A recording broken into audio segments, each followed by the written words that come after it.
Morgan Irish fans, and welcome to this week's edition of Inside Notre Dame Basketball with Mike Brey. I'm Jack Nolan. We're coming to you today from the beautiful new Rolf's basketball practice facility after a 1-1 week. A very good performance against Louisville, ended up being a tough loss, and then you went down to Atlanta and picked up a huge win over Georgia Tech. Jack, we seem to be in game situations. The TV network loves us because we turn TVs on and it goes to the wire. Disappointing one here against Louisville. Very proud of our group to bounce back and finish it in Atlanta. The Louisville loss was disappointing because Notre Dame made a huge second half comeback and almost pulled off the upset. The highlights coming up right after this.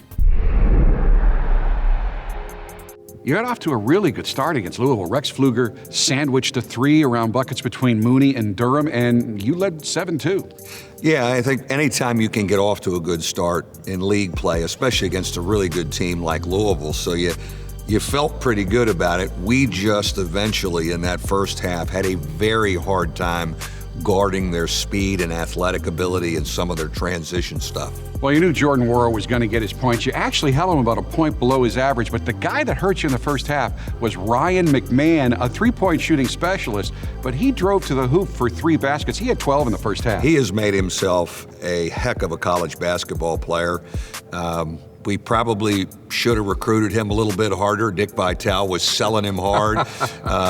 We had a kind of so many guards, but anyways, he has found a great niche, and he has a great toughness about him and has become a really good college player. One of the reasons they weren't able to break it open was Mr. Consistency, John Mooney. He had 10 points and 13 rebounds in the first half alone before finishing with 15 points, 19 rebounds, his 10th straight double-double. Well, you know, the machine-like effort, physical effort of what John Mooney does is really, it's remarkable what he can do, and he did, keep us in it. Halftime, what you're talking about is just like the Indiana game. We've been able to come back and we've been able to close it, and I was thrilled that that group in the second half made it very interesting.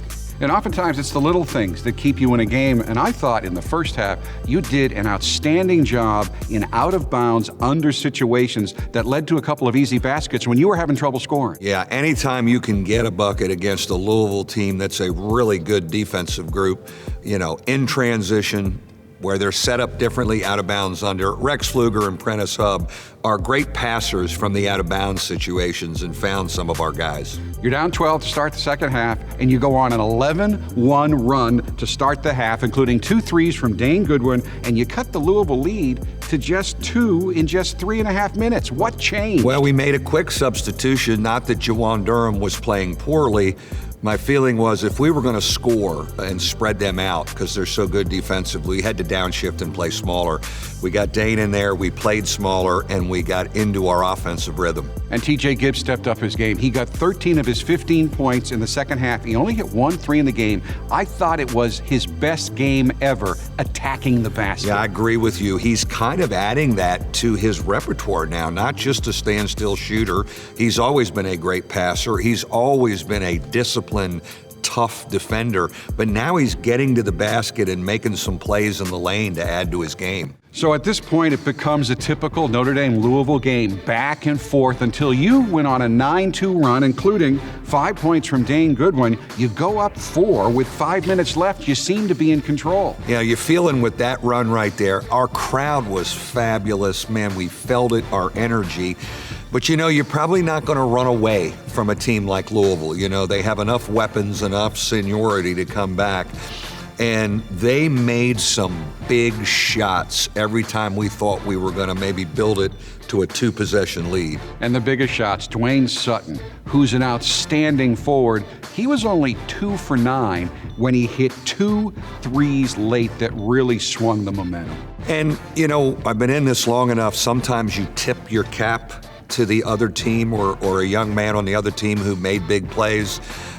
It was 2 bombs that he made. We defended, and we just really couldn't absorb them, and it kind of took our momentum back. Still, after a couple of Gibbs free throws, John Mooney comes up with a big steal with 34 seconds left. Now, it's been your mode of operation throughout your career to usually not call a timeout because your guys are so good with the ball. They did get up a couple of shots, but they never got the shot they wanted.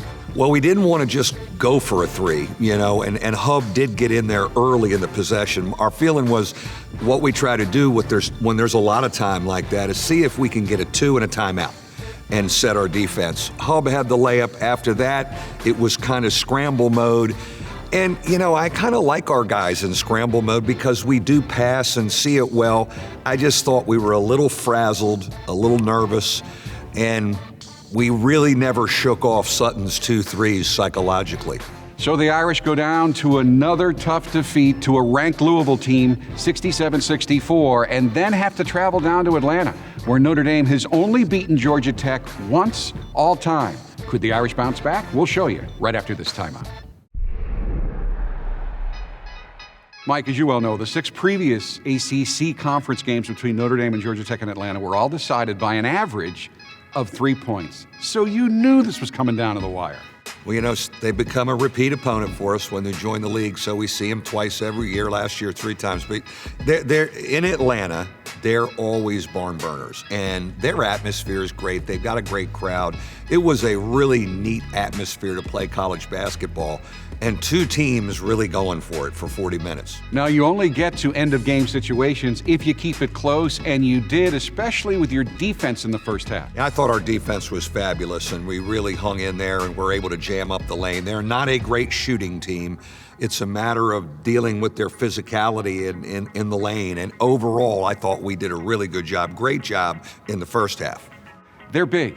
They love the screen and roll. They live on that. You almost completely shut that down in the first half. We really did. To hold them to 27 points, I thought we did a good job of jamming it up. Alvarado is so good with the ball.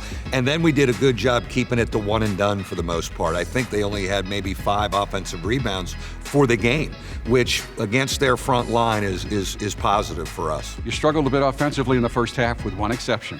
Dane Goodwin comes off the bench, scores literally 2 seconds after you put him into the game. He got 10 of his 15 points in the first half. He was the only player on either team to get into double digits in the first half. My challenge to Dane before we went down there was to pack your game. He's been really good at home. He's not been as good as we've seen here at home on the road, and I thought that was a real breakthrough for him to kind of be in a rhythm on the road. Inside of 9 minutes in the first half, Jawan Durham got you back-to-back hoops and helped you build your largest lead of the game, 7. He continues to do good stuff for us. I think we can throw it to the post to him more. He's got good footwork in there when he's played one-on-one. Again, he's a key guy for us, cleaning up offensive rebounds, blocking shots. Prentice Hub gave everybody a sign of things to come when he scores on a fast break layup with 2 seconds left in the half. Really gave you some momentum. It gave you a 29-27 lead. That was helpful, to get a bucket there. They made a run on us at the end of the half, but to get a bucket and go in at halftime up 2. But I told them all week, I don't know what's going to happen. I don't know what the first half score is going to be, but I bet you we're in game situations. And what an entertaining second half. 7 ties, 8 lead changes, which meant that every team was answering the punches thrown by the other. It was just a great college game, as I said, a great crowd, and the fearlessness of our kids. I saw the same kind of body language and fearlessness that we had in the Carrier Dome. Coming back, making big shots. Certainly, Gibbs and Hub were able to get into the lane, were able to make plays, and kind of took the game over offensively. John Mooney missed all 6 of his field goal attempts in the first half, but in the second half, I liked the way he physically established himself in the post. He ended up with 10 points, 13 rebounds, his 11th straight double-double. When we downshift to that small lineup, which we did near the, maybe 7-8 minutes left in the game, it makes him our only big, and it puts him in the post a little bit more.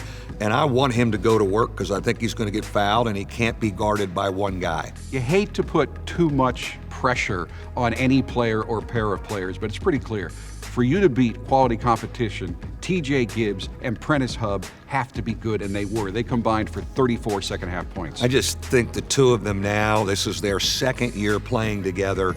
They have a great chemistry and vibe off of each other.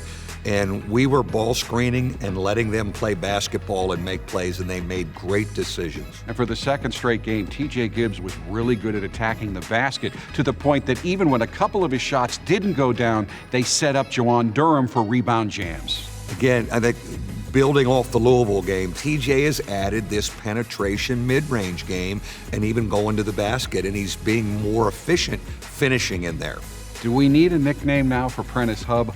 Ice Water, Mr. Cool, I don't know, but coming down the stretch, and again, he had struggled shooting for a while. He hit 2 huge threes in the final 6 minutes. When the pressure's on, he raises his game. Well, he's got some assassin in him. How about that nickname? He is a fearless young man.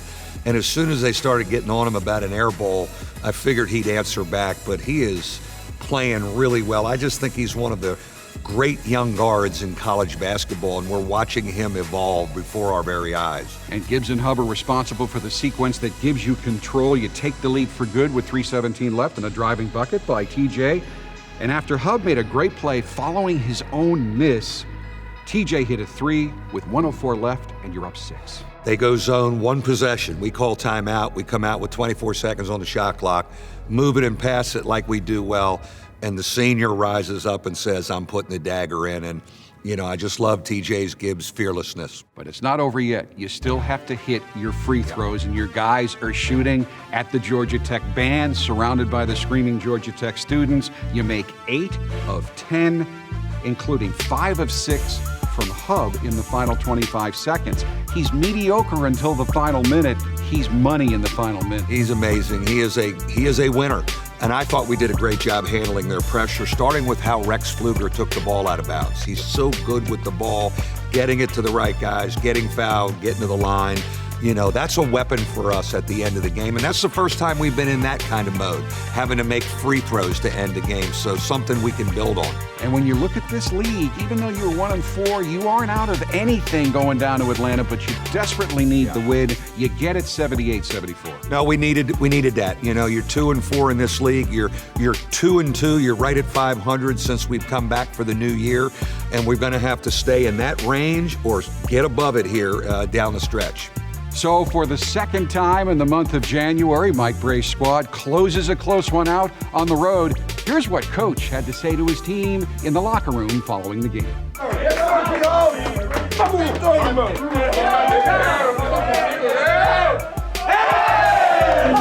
I'm so addicted to game situations, and we were really smart and supplemented tonight. We really were. We got all the key stops at key times, really digging in, and then we played fearlessly offensively and just went for it. Throughout his tenure at Notre Dame, Mike Brey's teams have usually been very good on the road, but when it comes to Georgia Tech and Atlanta, well, it's been a struggle. This week's victory over the Yellow Jackets on their home floor was only the second in 7 tries for a Mike Brey coach squad, and believe it or not, only the second in 12 tries all time for Notre Dame, meaning this victory is worthy of an inside, run-it-back look. It's a Wednesday night in the ACC here in Atlanta. Almost tip-off time between Notre Dame and Georgia Tech. The Irish have not won in this building since 2015. We're solid. They shoot it to us, and here comes transition. Let's shock them with how fast we're playing early in the game. Up now for 3. The Rainbow Three's good. And Notre Dame leads 17-13, their largest lead of the game. Got his little Akeem Olajuwon shoulders going on that one. Got Banks leaning the wrong direction. Beautiful little fadeaway from Jawan. Hub driving left side of the lane, behind the back. Gets all the way to the hoop, puts it off the glass and in. A vicious behind the back dribble to get to the basket. Back comes Hub driving right side of the lane, splits a double team, and gets right to the hoop for the finger roll. Right where we want to be, baby. Hub now for 3. Got it again! Prentice Hub wants the game. Hub to Gibbs. Gibbs deep 3. Got it!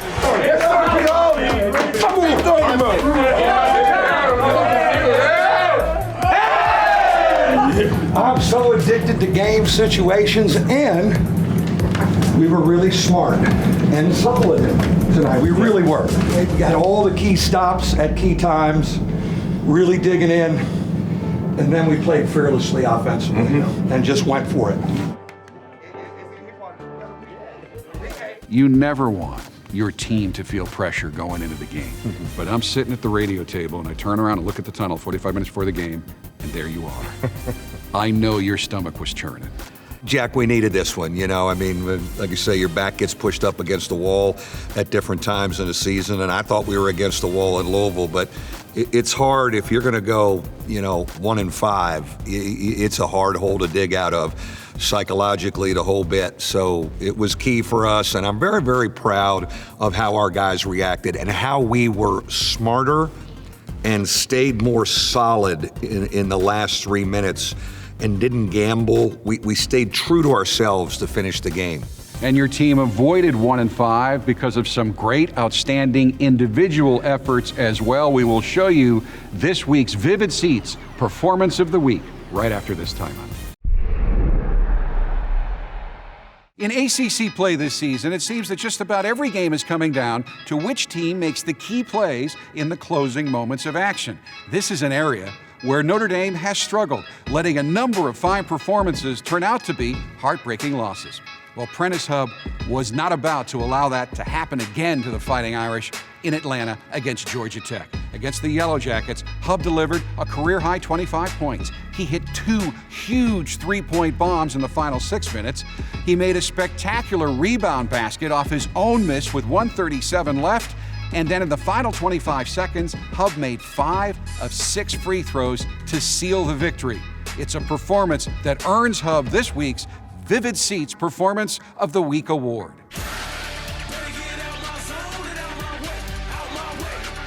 Up now for 3. The Rainbow Three's good. And Notre Dame leads 17-13, their largest lead of the game.